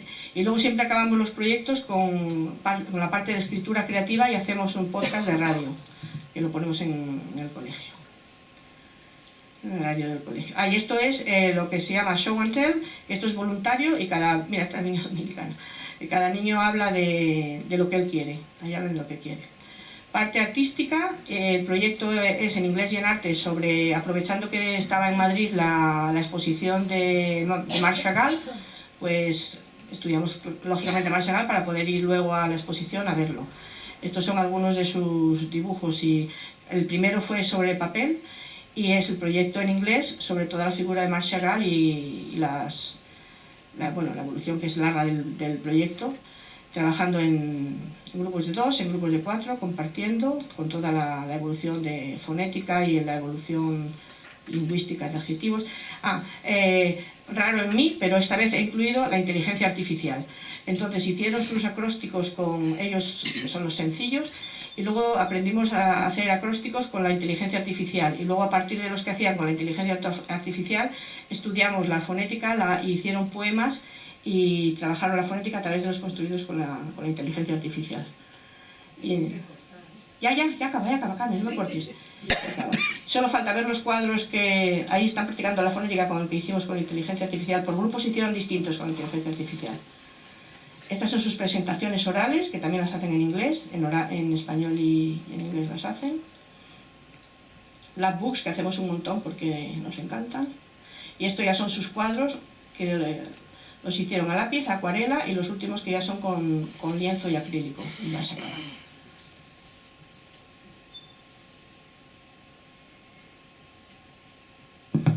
Yo creo que merecen un aplauso estas 5 ponentes en esta parte, que me parece que ya ha sido estupenda y que hemos conseguido lo que queríamos, que se viera desde dónde partía cada uno, porque ahora vamos a tener una segunda parte. En la tercera haremos una pequeñísima pausa, porque luego vosotros sois los protagonistas y tenéis que intervenir en esto de las competencias profesionales que pensáis, pero ya diremos cómo, ¿eh? Entonces, la segunda parte la va a moderar Victoria Hortelano. Victoria es la vicedecana del colegio, está además encargada como coordinadora de formación en el colegio de doctores y licenciados y además es la directora de formación de la Fundación Estudio. Le damos la palabra, puedes sentarte ahí. Sí, ya. Saber yo porque 40 minutos. Gracias, Carmen. Muchas gracias a todos. Gracias a todos los componentes de la mesa. Y antes de empezar con las preguntas de la mesa redonda, pues me gustaría recoger un poquito ideas que han salido en este ratito que os hemos estado escuchando sobre las competencias de los docentes. Las competencias se adquieren de modo gradual. Acompañar al alumno en el habitar y en el soñar, incorporar competencias emocionales, e intrapersonales, gestión emocional, autocuidado, bienestar, ser, conectar el aula con la vida, el compromiso con la formación permanente, necesidad de espacios, momentos de encuentro, apuesto por entablar una relación emocional con los alumnos y todos son uno. Bueno, habéis dicho, además de estas cosas, muchísimas más interesantísimas sobre lo que cada uno pensáis que deben ser las competencias profesionales de los docentes. Cuando uno se pregunta qué es lo que tiene que saber un profesor, yo creo que lo primero que sale es que tiene que saber la disciplina que imparte, ¿no? Sobre todo a partir ya de los últimos cursos de primaria, la secundaria, bachillerato y a nivel universitario.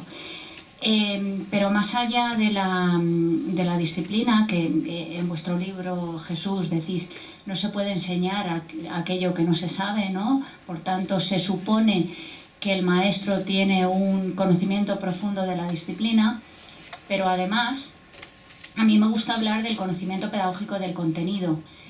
Es decir, más allá de aquello que se cuenta a los alumnos, el maestro tiene que saber cómo se aprende y cómo se enseña. Yo quiero hacer una reflexión sobre este conocimiento pedagógico del contenido. Y me gustaría preguntaros si pensáis que hay uno de estos conocimientos que es más importante que el otro, y si también consideráis que el cómo se aprende y el cómo se enseña está más presente en las escuelas, en las primeras etapas, en la infantil y en la primaria, y es algo de lo que nos hemos olvidado un poco en la secundaria, en bachillerato y en la universidad. No sé, ¿a quién le gustaría empezar?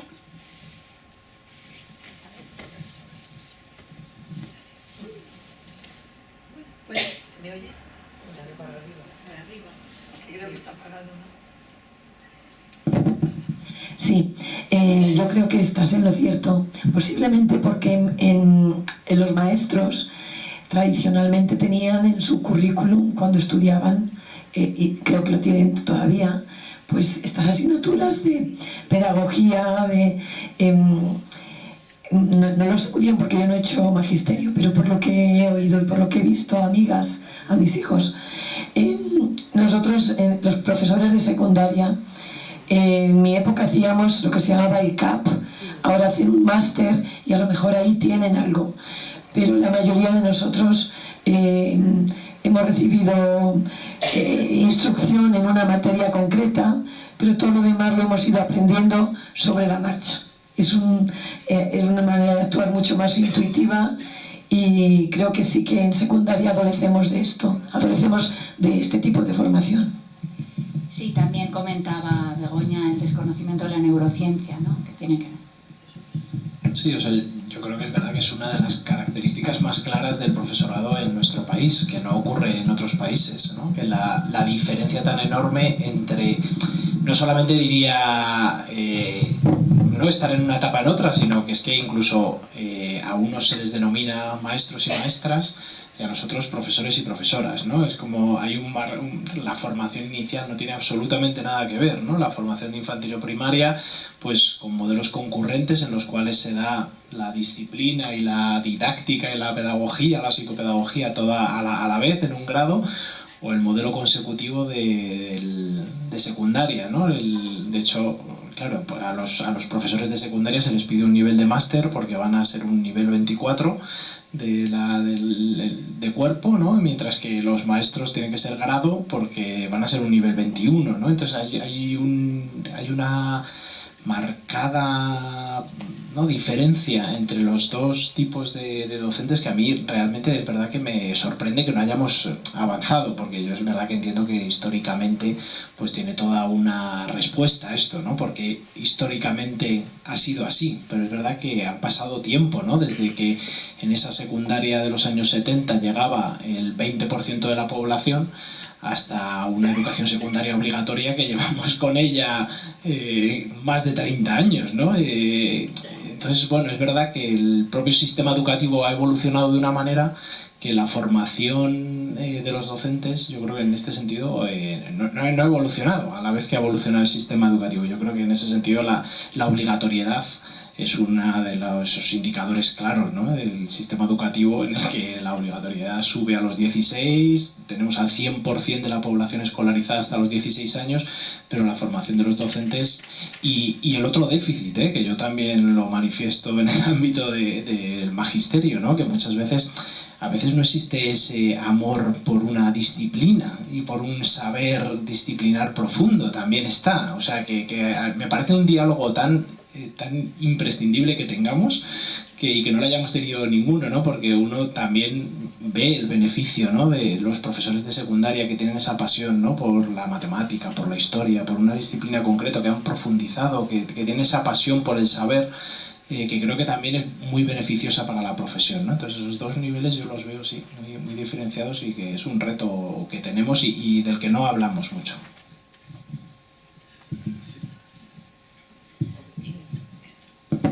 A mí, por ejemplo, me sienta muy mal no poderme llamar maestra, que es una palabra que me encanta, y alguna vez me han dicho en el pueblo, por ejemplo, ¿tú eres maestra? Ay, no, perdona, profesora. Digo, no, maestra, que me encanta, me gusta mucho más, y porque yo en inglés soy teacher y en español no puedo ser maestra, me sienta fatal.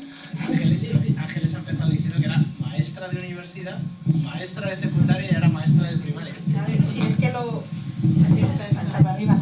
Es que yo en realidad soy filóloga, empecé haciendo filología inglesa, luego hice mi máster, hice mi doctorado y al final empecé a trabajar para el British Council, tenía este programa para primaria y empecé a trabajar como asistente en primaria, como,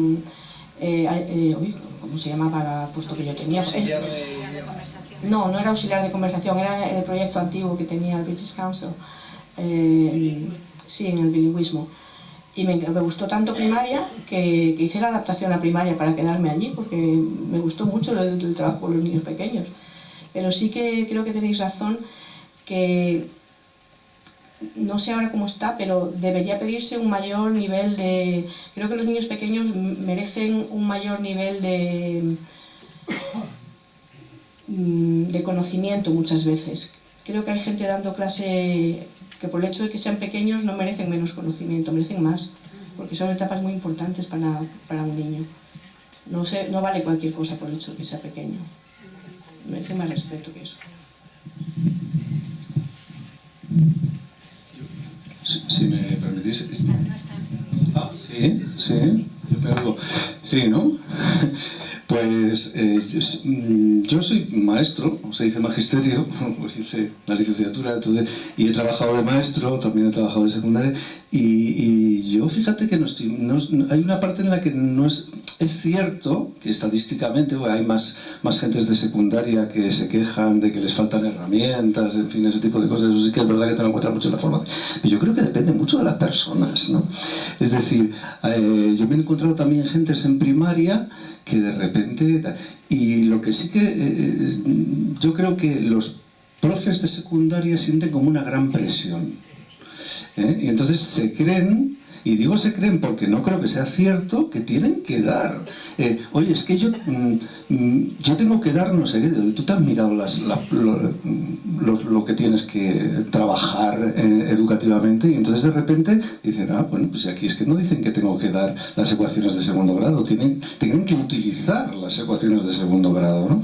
Entonces, bueno, pues eso también me pasa en primaria, ¿no? Con gentes de primaria, ¿no? Entonces yo creo que va un poco en las personas, ¿no? Hay gentes que sí, hay gente que no. En cualquier caso, en general, yo creo que a todos lo que les falta mucho son, y siempre dicen, es que les faltan herramientas, ¿no? Tanto en primaria como en secundaria, ¿no? Es decir, yo me he encontrado aulas de educación infantil, profes de educación infantil, que de repente no saben hacer una asamblea, no saben trabajar por rincones o no sé qué, y me he encontrado a gentes en secundaria que no saben utilizar, yo qué sé, pues las estructuras de Keigan. Es decir, entonces, ¿qué está pasando aquí? Hombre, pues que nos estamos centrando muchas veces en que la formación que se está dando a los docentes pisa mucho sobre los contenidos y no sé si tanto sobre el cómo dar esos contenidos y conectarlos con las vidas de los alumnos, ¿no? Y ese conectar, yo no sé si eso se está enseñando o no. ¿No sé vosotros qué opinan? A ver, a mí me parece que la variable persona es la clave. Porque yo que he trabajado con todos los niveles, con todas las etapas, con todo tipo de profesorado, me encuentro que la clave está en la vocación. Y normalmente, en general, con muchas excepciones, pero vamos, con algunas excepciones, pero en general, profesores de infantil y de primaria son mucho más vocacionales, y yo me he encontrado muchas personas en secundaria que han llegado allí porque no han encontrado trabajo en otros sectores. Entonces aquí ya tenemos como una entrada diferenciada. Tener vocación significa que tú te preparas con entusiasmo, con ilusión para lo que te vas a encontrar, y te has formado y te has preparado. Y si no tienes una formación, la buscas en la formación permanente para que ir cubriendo algunas lagunas que tú detectas. Y me he encontrado profesorado de secundaria que es muy competente en su materia, pero no en cómo educar a sus alumnos. Y entonces que me han llegado a decir a mí en cursos de educación emocional: esto es una tontería, yo vengo a clase a dar mi clase, no a conectar con los alumnos.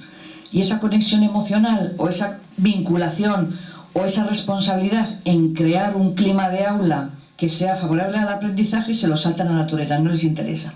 No les interesa porque no saben hacerlo, ojo. Pero hay personas que sin saber hacerlo quieren conocer cómo se puede conseguir un clima emocional de aula que favorezca el aprendizaje y que evite conductas disruptivas y que mejore el bienestar. Y hay otros profesores que yo me he encontrado textualmente que me han dicho: estoy en este curso porque me han obligado a venir, pero yo sé que quiero transmitir unos conocimientos a los alumnos, y los alumnos como personas me importan un pimiento. Y esto me lo he encontrado en secundaria, y en bachillerato, nunca me lo he encontrado en infantil y en primaria. No porque no se dé, digo que no me lo he encontrado en los comentarios. Entonces ya el acceso es diferente. Luego, ¿qué estamos priorizando en la selección del profesorado? Se les pide conocimientos. Entonces, ¿qué van a dar? Conocimientos. Lógicamente. Y yo ahí creo que falta muchísimo el ponernos de acuerdo en cómo debe ser el acceso para la docencia. ¿Qué se debe primar en la docencia? Porque lo que decía antes del método correcto y persona incorrecta, o sea, tú tienes una responsabilidad porque trabajas con personas. No estás trabajando contenidos totalmente excluyendo a la persona que tienes delante. Y tienes que conocer si hay un clima emocional negativo en el aula o hay una conducta disruptiva. Tú puedes tener ese liderazgo emocional para cambiar el clima emocional, pero si no sabes cómo, no lo puedes hacer por muchas ganas que tengas. Entonces, para mí, el acceso a la profesión docente debería tener otro tipo de requisitos que no tiene en estos momentos. Y en esas competencias, vuelvo a incidir, en esas competencias también personales, ¿no? De decir, bueno, tú eres capaz de solventar a un ambiente desmotivado. ¿Cómo logras que se automotiven? ¿Qué harías tal? ¿Qué herramientas cuentas a nivel personal también? Y yo creo que cuando uno se conoce a sí mismo y es honesto con uno mismo, sabe en qué ámbitos tiene que profundizar más o tiene que complementar su formación y en qué ámbitos menos. Pero yo me he encontrado docentes tremendamente deprimidos en infantil, que es que no ponían ni una cara de sonrisa en un mes entero. Y soportaban estoicamente, mirando el reloj cada 2x3. ¿Esos alumnos cómo van a estar aprendiendo? Es que es imposible. O sea, para mí la figura transmisora del conocimiento, de cualquier tipo de habilidades o destrezas, es el docente. Entonces, una persona tiene que ser seleccionada adecuadamente para el trato con personas. Y creo que ahí, por lo menos es mi aportación, todavía falta, incluso hablando de competencias, ¿qué se les va a pedir como competencias a los futuros docentes dependiendo de la etapa? Pues tendrían que ser competencias diferenciadas, porque yo haría mucho más hincapié en el conocimiento profundo de la materia cuando estamos ya en secundaria y bachillerato, y haría mucho más hincapié en la empatía, en las relaciones sociales, en cómo generar climas cuando estamos en infantil. O sea, diría, bueno, sí, estas competencias son necesarias, pero en infantil, por supuesto, la innovación y las metodologías innovadoras están ahí, pero la persona que vive su profesión busca cómo transmitirlo de la mejor manera y más entusiasta, y se adapta al alumnado que tiene, sea el que sea, tenga los TEAs que tenga o tenga lo que sea. Entonces, para mí la clave está, como digo, en la persona. Pues yo me acabo de acordar de algo que me sucedió hace años y me interrogó. Resulta que yo estaba con mi hijo menor en la consulta de un terapeuta. Le estaban haciendo un masaje sacrocraneal o algo así se llamaba. Bueno, entonces la terapeuta de repente me dice: ¿y tú eres docente, no? Digo, sí. Dice, ¿y tú cómo te preparas en lo personal, así, para enfrentarte a tus alumnos? Digo, ¿cómo me preparo yo? No sé, estoy en grupos de formación permanente. No, no te digo en lo profesional, te digo en lo personal. Porque yo no mandaría a mis hijos con un docente que no se preparara. Tú, no sé, cualquier cosa, no sé, yoga, haces meditación, eres una persona religiosa, espiritual, haces... Y a mí me descolocó completamente. Digo, bueno, pues no sé, pero creo que razón no la faltaba, ¿no? Como que es necesario enfrentarte desde una serenidad, porque las situaciones muchas veces son complicadas y como tú vayas ya estresado y tenso, difícil. Pero luego también me acuerdo de en un curso de formación hace muchos años en Canterbury, que me decía uno de los profesores ingleses, me dijo, yo ahora es que me tengo que ir, que he quedado con un compañero porque tenemos un sistema de autoayuda que nos vamos... No me contó exactamente en qué consistía el sistema, pero dices que si no, esto es muy duro. Entonces quedamos los compañeros periódicamente y charlamos y entonces no tenemos nada así establecido, pero verdaderamente esa parte de la autoayuda, el autoconocimiento, no sé cómo se podría abordar, pero creo que es algo necesario. Sí, yo creo que cuando hablamos de competencias profesionales de los maestros, lo que tenemos como objetivo final es ser el referente, ¿no? Ser referente para esos niños. Y en esa referencia que queremos ser, por supuesto, tiene que estar en un primer plano quiénes somos nosotros como personas, el ser del que tú hablabas, Begoña, ¿no? Entonces, este autoconocimiento, Isabel, que estás diciendo, también es una de las competencias a desarrollar por el docente, ¿no? También preguntabais antes en qué profesor, creo que decías tú, Juanjo, en qué profesor me quiero convertir, ¿no? Y esto pasa por una revisión de la cuestión personal, ¿no? ¿Quién soy yo? ¿Cómo quiero estar en el aula? Una de las preguntas que yo os hubiese hecho antes de haberos escuchado es si pensabais que la gestión emocional tendría que formar parte de las competencias docentes, pero yo creo que ha quedado clarísimo después de escucharos que sí. Así que voy a pasar a otra parte, cambio el tema radicalmente, pero también dentro de las competencias. Ángeles hablaba de la inteligencia artificial cuando nos contaba lo que hacía con sus alumnos. Y ahora que también está tan presente, o ha estado en los últimos años tan presente en nuestras vidas la tecnología, yo os quiero preguntar si pensáis que es necesario que el maestro sea tecnológicamente competente para hacer bien su labor.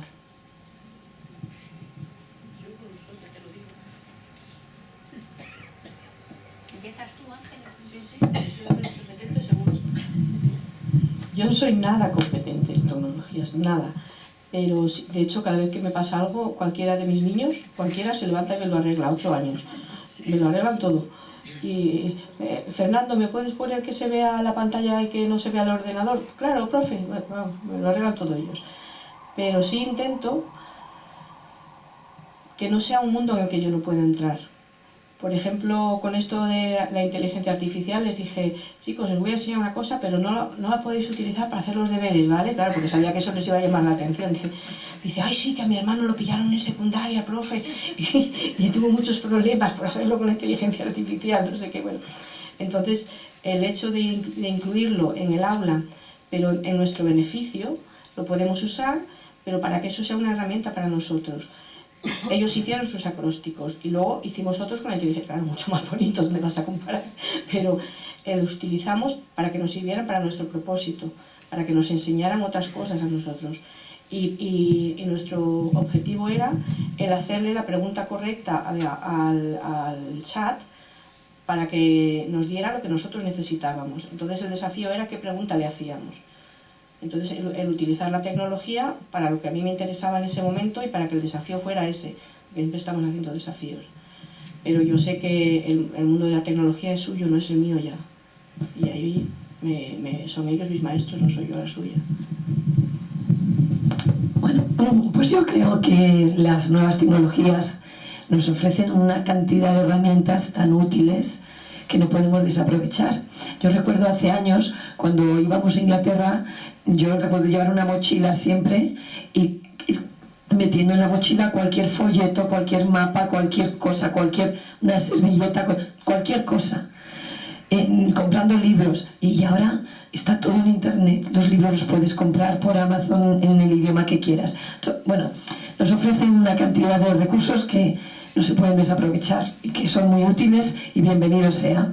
Pero no se nos puede olvidar que la tecnología, en internet, todas las herramientas digitales son herramientas, ni más ni menos. El foco no se puede poner ahí, el foco es otro.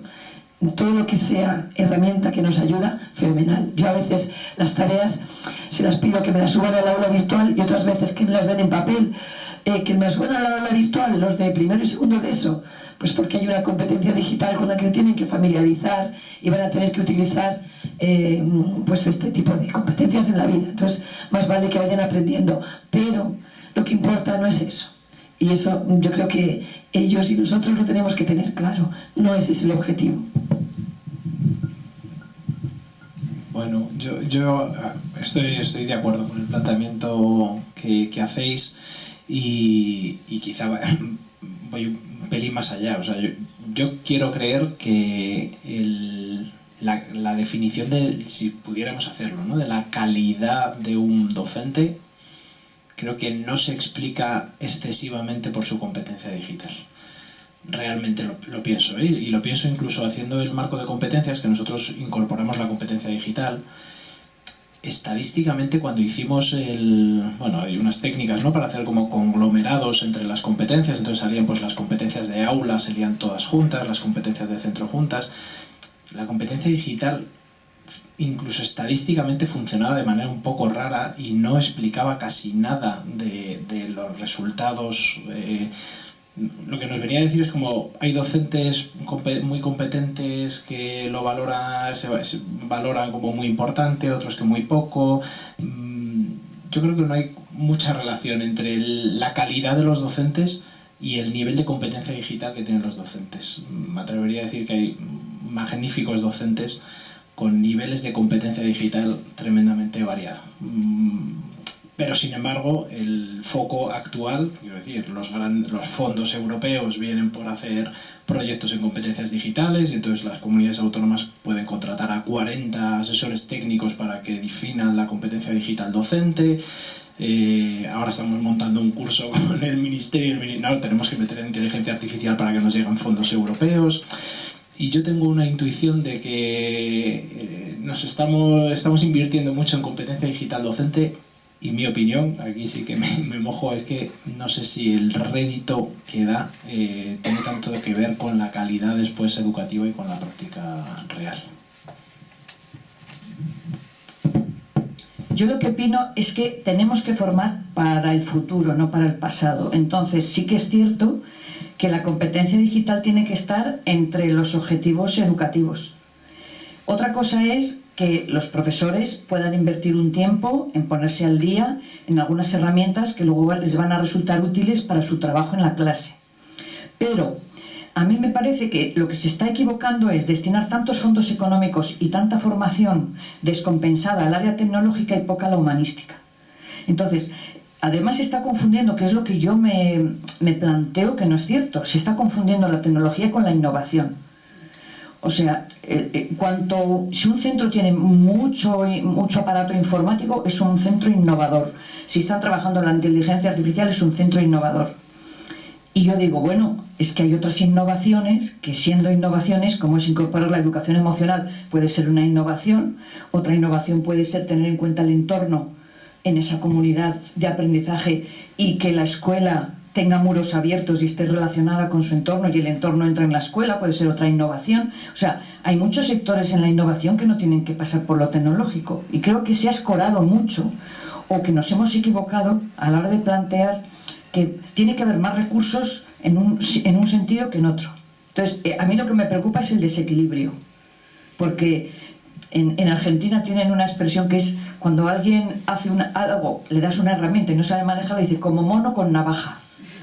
Entonces, yo veo a algunos profesores que son como mono con navaja, que les han dado la inteligencia artificial, el curso del manejo del no sé qué, del comba, del campa, del no sé cuántos, y luego no saben conectar con los alumnos. Entonces, se escudan en la tecnología para decir, no, yo aquí hago mi presentación, y luego dices tú, bueno, que esto no es. O sea, me parece que el problema es que nos escoremos o que demos más importancia a lo tecnológico frente a lo humano, y que valoremos o que nos equivoquemos al valorar que lo tecnológico es la innovación. Esas son lo que yo quiero comentar. Sí, yo creo que el tema tecnológico es un tema, o sea, es una discusión estéril. Se ha discutido mucho sobre si había que educar en lo virtual, no hay que educar en lo virtual, que el uso de las tecnologías, que no. Estamos en un mundo en el que esto está. O sea, quiero decir, no discutamos si está bien o está mal, está. Es como intentar decir que no existe, no estoy de acuerdo con los coches, bueno, es que los coches están. O que, quiero decir, entonces, el tema es la realidad. Hoy en día no hay realidad virtual, no hay realidad física, no hay inteligencia, no. El tema es para qué se está utilizando. Entonces, es decir, cuando resulta que la tecnología consiste básicamente en un recurso para recabar un montón de datos, generar unas big data que te cagas y a ver cómo organizo pescas, ¿no? Anzuelos, o sea, ¿cómo lo llaman? No, ¿qué quiere decir? Fórmulas matemáticas capturan los algoritmos, perdón, algoritmos necesarios para poder decir vender más, pues entonces el problema no está en esto. El problema es que estamos edificando una sociedad en la cual lo que importa es vender más.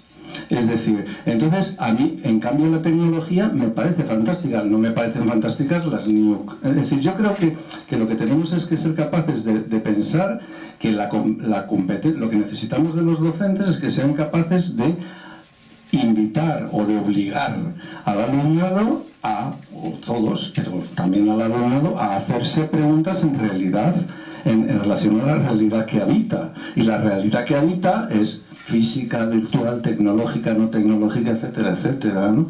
Entonces, yo creo que la discusión de fondo no es tecnología sí, tecnología no, sino ¿qué mundo quiero? ¿Qué mundo no quiero? Entonces, independientemente de que asumamos la realidad que tenemos, ¿no? Ese es un poco, desde mi punto de vista, el tema tecnológico. Pero yo soy un poco reacio, ¿no? Aunque es verdad que a nivel económico, como van dando estos bandazos, ¿verdad? Pues sí. Se ha hablado también mucho de la práctica reflexiva y podríamos considerarla una competencia del docente. Dentro de la práctica reflexiva, el docente debe preguntarse o plantearse, cuestionar su propia práctica. Quizás el uso de la tecnología que hacemos en el aula, o el no uso de la tecnología, si la llevamos al aula, si no la llevamos y cómo lo hacemos, podrían marcarse dentro de esta práctica reflexiva, que yo creo que es una de las competencias que quizás podríamos añadir a todo lo que habéis dicho hoy, ¿no? Un docente que se cuestiona para mejorar su labor. O sea, que esta pregunta que decías tú, Juanjo, ¿no? de para qué lo utilizo, ¿no? Si la pregunta es el por qué y el para qué. No tanto llevar el interés que yo tengo o un interés concreto que yo pueda tener en estas herramientas, sino si realmente sirven al objetivo de aprendizaje que yo me he marcado. Habéis hablado al principio también mucho de los centros. En el libro de las competencias profesionales docentes, Jesús, mencionáis 9 escenarios entre los que están los centros educativos.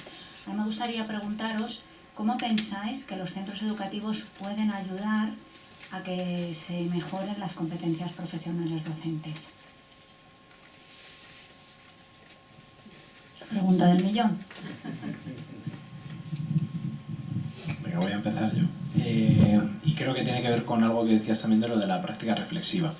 O sea, yo creo que hay además cada vez más evidencia en torno a la calidad educativa, viene marcada fundamentalmente por el centro educativo, ¿no? y el foco principal, creo que no hay que hacerlo tanto en mejorar individual o intentar hacer esfuerzos para mejorar individualmente a cada docente, sino ver cómo conseguimos de manera coral responder como centro a las necesidades de aprendizaje de cada uno de nuestros alumnos. Y esto tiene que ver con lo de la práctica reflexiva también, ¿no? O sea, claro que es fundamental la práctica reflexiva como competencia individual, pero la práctica reflexiva es también colegiada y tampoco puede ser improvisada. O sea, la práctica reflexiva requiere reflexionar con otros y reflexionar con otros buscando también mejoras, porque muchas veces nos ponemos tú y yo a socializar nuestros problemas,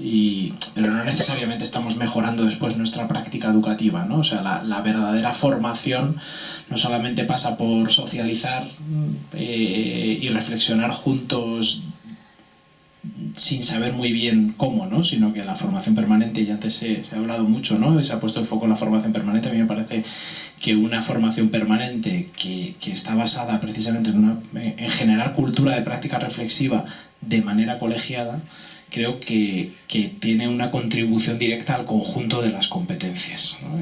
Pero no buscando solamente con un enfoque individual, sino yo enfocaría un poco o enfatizaría en mi respuesta, que hay muchas cosas que decir a la pregunta, pero la dimensión colegiada de la profesión en torno a un proyecto educativo que se genera en un centro. Antes se hablaba de cómo se elegían antes a las direcciones, ¿no? Había un proyecto educativo ¿no? del que teníamos que formar parte, que te haga ilusión formar parte y que de alguna manera toda esa formación y esa práctica reflexiva va orientada y canalizada con una coherencia También existen, ¿no?, profesores súper buenos que trabajan súper bien en su aula y hacen todo lo que pueden en ese aula, pero si somos capaces de potenciarlo a nivel de centro, ¿no? Entonces, ¿cómo somos capaces? Este libro sale de un proyecto más grande que hablaban, ¿no? Florencio Luengo y Pepe Moya, de la capacidad profesional docente, y esto hablaban del centro, ¿no? Es como las competencias profesionales son de los docentes individualmente, pero ¿cuál es la capacidad profesional que tiene un centro en su conjunto, ¿no? Y ahí la práctica reflexiva que decías me parece también esencial. Hay un tema que sobre esto de la formación profesional, yo recuerdo cuando yo empecé a trabajar en educación de adultos, que era en los años 90, la formación estaba muy asociado a la destecnificación. Y yo creo que hay mucho de tecnificación en la formación docente que se está haciendo ahora. Y a mí no me gusta. A mí no me gusta. Es decir, yo sí estoy muy de acuerdo contigo en que efectivamente lo que hace falta es generar espacios del debate. La escuela puede ser uno, quizá no solamente la escuela, ¿verdad? Y entonces, bueno, ¿qué otros actores pueden jugar en esto y hasta qué punto? Pero claro, para eso hace falta que comprometer una idea. Es que esta área de la educación, no solamente la escuela, sino toda la comunidad. Entonces, a ver cómo generamos espacios que permitan reflexionar sobre qué tenemos que aprender a hacer todos para generar situaciones de aprendizaje, ¿no? Experiencias de aprendizaje, ¿no? Y esa parte yo creo que es muy difícil casarla con el concepto de tecnificación que se está teniendo ahora. Yo creo que muchos de los que estamos aquí estamos viendo planes de formación y no es lo mismo cuando estás en una comunidad autónoma que en otra. Ya no estoy diciendo un país que otro. Entonces, claro, a mí hay determinadas comunidades autónomas en las que miedito me da los planes de formación que están defendiendo e incluso que han defendido. En fin, podría poner ejemplos con nombres y apellidos. Entonces, quiero decir, yo creo que a lo mejor lo que habría es que empoderar a los docentes, a los vecinos, al alumnado, a las familias, un poco de, oye, ¿por qué, qué modelo?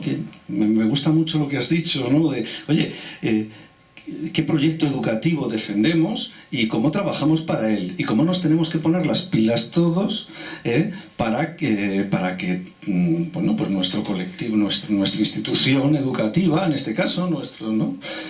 Trabaje en ese sentido, ¿no? Y bueno, yo voy por ahí. A mí, un poco a colación de lo que os escucho, pienso que los centros son ecosistemas. Entonces, claro, en un ecosistema, cuando hay un elemento que falla o que se altera todo el ecosistema. Yo estaba en el Mar Menor hace poco, sube la temperatura del agua unos grados y hay especies que desaparecen. Entonces, para mí la escuela es un ecosistema. Entonces, una respuesta coral no la entiendo bien, porque al final son grupos de individuos que están juntos, pero no juntos porque lo han elegido, sino juntos porque les ha tocado. Y entonces, cuando hablamos de liderazgo dentro de los centros, sabemos que hay personas que sí pueden provocar una reflexión conjunta, que pueden incentivar para que todos den lo mejor de sí, que hay equipos directivos que pueden movilizar una reflexión de todo el profesorado, de todo, pues a lo mejor no. Y en cuanto hay algún profesorado que es más disruptivo, o que hay una cuestión, por ejemplo, que han percibido que se les ha invadido en su territorio, o que han venido personas de fuera con responsabilidades y con beneplácitos que ellos no tienen, y empiezan a chirriar, todo el centro queda alterado. Todo. Entonces, una mirada desde fuera puede identificar dónde ha empezado el malestar en el centro. Y yo la respuesta coral no la veo porque entiendo los centros como ecosistemas. Pero bueno, es una visión mía, ¿eh? Entonces, potenciar la reflexión, hombre, cuando el equipo directivo está muy comprometido y todo el claustro rema en la misma dirección, te aseguro que van a salir modelos de competencias, reflexión sobre las competencias, análisis honesto de sus competencias y todo lo que quieras. ¿Pero podemos garantizar que eso existe? Es que, claro, para mí lo difícil es que nadie ha elegido con quién está. Ni nadie ha elegido, a lo mejor, tener personas tóxicas en el claustro. Y entonces eso se nota. Y en cuanto hay alguna persona tóxica en el claustro, equipos directivos con la mejor intención, con el mejor impulso para reflexionar y ser honestos, se encuentran con barreras. Y ahí creo yo que hay un pequeño problema. Por eso yo, por ejemplo, dudo de que pueda haber una respuesta de centro. Solamente cuando hay cohesión interna, cuando hay un bienestar interno y cuando todos están remando en la misma dirección porque están con entusiasmo y quieren defender tanto a esos chavales, esas chicas que tienen en las aulas, como a sus familias, quieren aportar algo al entorno donde está el centro. Que no olvidemos que el centro está en un entorno también, que es otro ecosistema y que difiere mucho uno de otro. No sé, esa es mi reflexión. Es que se nos ha terminado el tiempo. Sí. Vale. Se nos ha terminado el tiempo, ¿verdad, Carmen? Sí. Entonces, para finalizar, me gustaría pediros simplemente una frase, una palabra, muy brevemente a cada uno de vosotros, para esos docentes que se inician en la profesión, ¿no? Cuando hablamos de competencias de docentes, a uno le puede dar un poco de vértigo. Al principio, cuando tú has empezado a hablar, Jesús, decías, esto tiene que hacerse de manera gradual y no todo el mundo tiene que tener todas las competencias. Hablamos de personas, ahora mismo estabas hablando también, Begoña, de que no vamos a querer lo mismo para todos, ¿no? Pero quizás si nos estuviese escuchando alguien que está empezando como profesor, como maestro, pues dirá, madre mía, todo lo que tengo que hacer, todas las competencias que tengo que alcanzar. ¿Qué les diríais vosotros?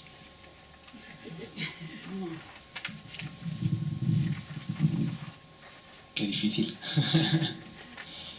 Yo le diría, si fuese un titular, que se exigiese, pero que no sufriese.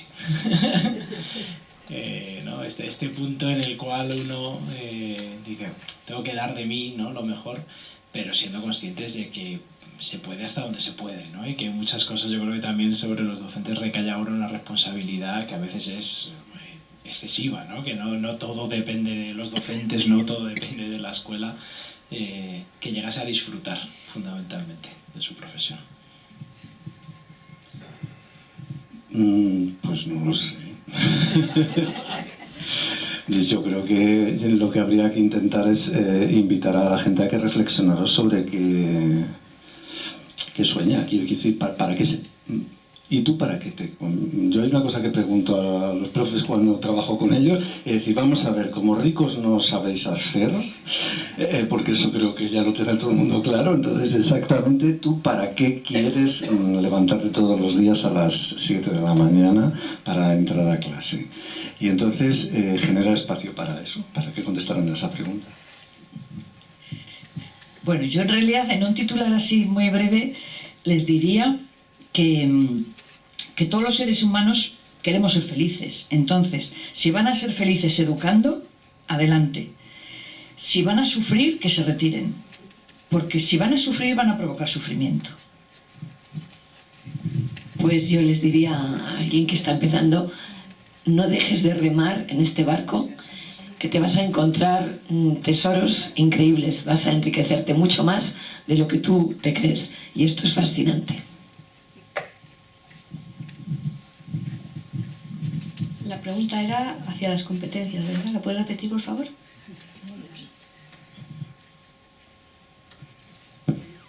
La pregunta era, ¿qué le dirías?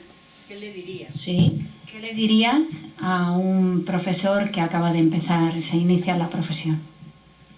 Ah, es que te había entendido con respecto a lo de las competencias. Yo, que mi experiencia en el aula es desde universidad, secundaria, bachillerato, primaria, hasta me hicieron dar clase en infantil, que eso es otro mundo.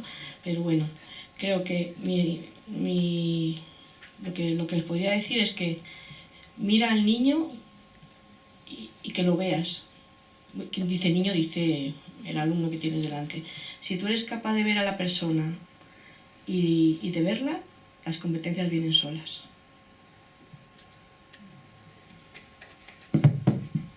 Pues yo creo que con esta frase podemos terminar.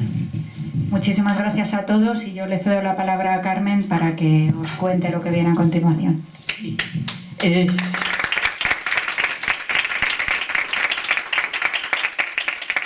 Pues ahora tenemos una pausa, una breve pausa, que vamos a pasar unos bombones y vamos a ver si tenemos ahí algunos libros, si queréis alguno, etcétera, y hablar entre vosotras, pero lo que tenemos que hacer sobre todo luego es coger la palabra todos los que estamos aquí.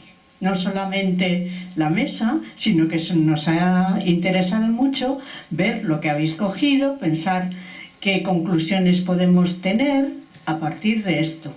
Entonces, tenéis unos papelitos verdes en el cual tenéis que poner algo de alguna competencia que os parezca que es primordial, interesante o de lo que se ha dicho, pero solamente una idea en cada papel. Me parece que hay 3 en cada carpeta. Entonces, ahí lo que vamos a decir es una persona empezará, por ejemplo, si decimos, pues, el conocimiento de la materia es primordial para tener ser un buen docente. Imaginaros que yo subrayo eso, que no era lo que subrayaba aquí, sino que... Entonces, yo digo esto, que la competencia... Y lo que vamos a hacer es que todos los que hayáis puesto algo con relación al conocimiento de la materia, levantáis la tarjeta. Y si queréis decir algo más, pues lo decís. Y si no, se recogen esas tarjetas como un tema que ha salido, que puede ser 2 tarjetas, 3 tarjetas, lo que sea, estos papelitos. Porque queremos llegar a unas conclusiones. También vosotros tendréis Marisa, yo creo que tienen ellos... unas carpetas que no se les hemos dado, pero tenéis, y los papelitos lo tenéis, y por favor, pues también vuestra aportación, aunque sea una de tantas, pero es muy cualificada y queremos que... Pero primero vamos a tener una pausa, por lo menos 5 minutos, 6 minutos, una cosita así, y con unos bombones que os vamos a pasar, y tranquilo, porque ha sido muy largo, ha sido muy interesante, pero largo, y pienso que podemos seguir entre todos. ¿Qué os parece? Bien. Gracias.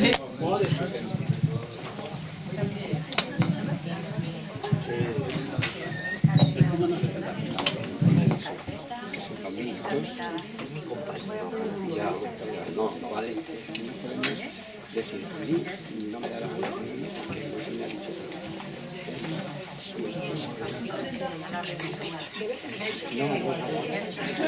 La cuestión técnica es algo.